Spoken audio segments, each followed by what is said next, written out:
Tuloy-tuloy rin ang pagdating ng mga pasahero sa NAIA ngayong araw. Merong mga natuwa dahil sa mga nakita nilang pagbabago sa paliparan. Narito ang report ni Pam Alegre.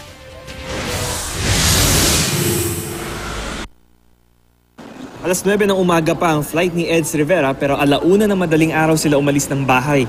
Alas 4 pa lang ng umaga, nandito na sila sa waiting area sa 4th floor. Ayaw na kasi nila ng aberya, lalo't emergency ang uwi nila matapos mamatay ang kanilang lola. Kung paalis pa lang sila Eds, kakarating lang nila Romualdo Bornasal galing Algeria. Bakasyon sila ng 1.5 buwan ng kanyang mag-ina at ikinatuwa nila ang lagay ng paliparan ngayon.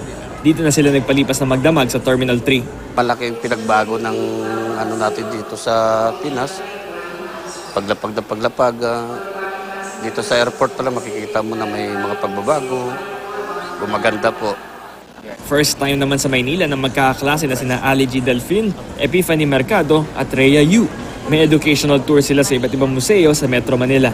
At dito na rin muna sila sa paliparan para safe habang hinihintay ang service. Marami kasi museum sa Manila kaysa sa Cebu, so dito namin mas piniling pumunta. Bam Alegre, GMA News.